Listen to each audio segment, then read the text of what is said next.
this year, what do you consider the biggest challenge of the season so far? Well, there are so many different things every single weekend to get right with the car, myself, to get on top of some qualifying laps, and it's hard to always pick one particular thing. Um, yeah, I think the biggest challenge in general is like even when you know that you have a great car to try and get the best out of it. That's always a hard challenge every single weekend. How do you manage wanting something, asking somebody for it, and the balance of personalities? I think just growing in the relationship, within the team, with the people. I think everyone is working in the same direction. We know what we want from each other as well, and then I have to also trust the people that they will always supply me with, the best they can develop, design, these kind of things. The role of being a leader, is that something that you think comes naturally for you, or is that something that with time and age and experience that you've felt a little more comfortable with?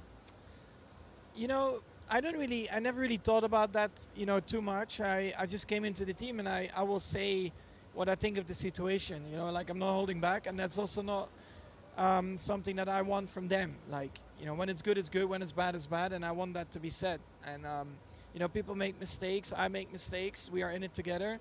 And that's how we have been working since I started with the team. And then, of course, I think as a team we became stronger, we became better. And like I said before, we really know what we want to work on and how we work together. And I think these kind of things are very important. How do you possibly sum up Adrian Newey's impact on the team the last almost 20 years? Yeah, I mean, I think before Adrian even got to the team, he was already a legend. So, also for him to start that new challenge with Red Bull, and yeah, basically what they have achieved already from the start was truly incredible. And then, of course, roles evolve, I think, within a team as well for him also. But yeah, he's always been, a very strong part of the team. But at the same time, I think from his side as well, like, he became a bit more of like a mentor, and there were so many great people coming up, through the ranks as well. And we really built a strong core team, so it was not like a one-man team, if you know what I mean. Sometimes when people leave or move on, you find that they're not only are they irreplaceable, but they can't be replaced by just one person. So how do you go about replacing somebody like that? You will never be able to replace Adrian. Adrian is Adrian, and then you might find someone new who's in his own role. I never like people trying to be like someone else anyway. Everyone has to work from their own strength, and Adrian has his own strengths, but at the end of the day, that role will always be just an Adrian role. So now it's up to the other people within the technical team to just continue what they have been doing, which they have been doing fantastically. I want to talk to you a little bit about the online racing, because a lot of times people do that because they can't do this. They don't have access to the real thing. Obviously you do. So what is it for you that draws you to it? Why are you so passionate about it? Yeah, I mean, it's my hobby. I love racing in general.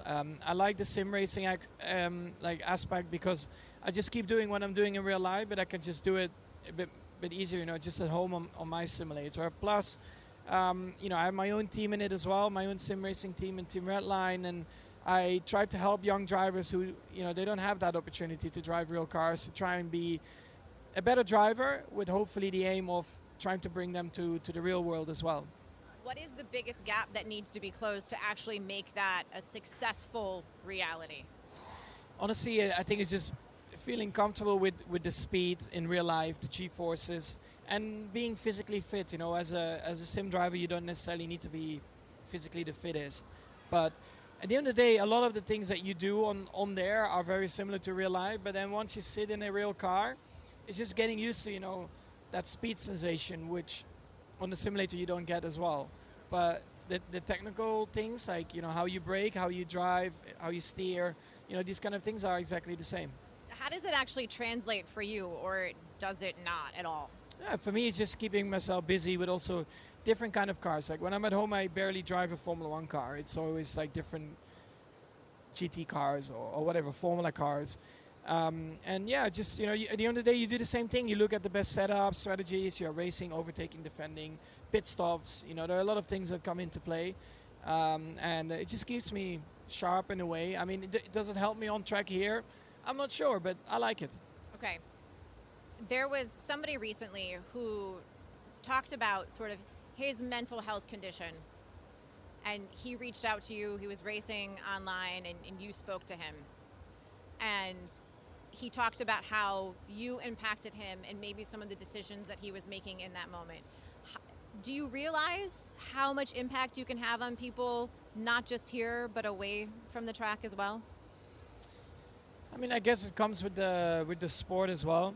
That some people might look up to you a bit more being a driver, but I always feel like just do what you think is best for yourself. When I grew up, I would never look at someone who was very successful. Like I want to be like him or her. It doesn't matter.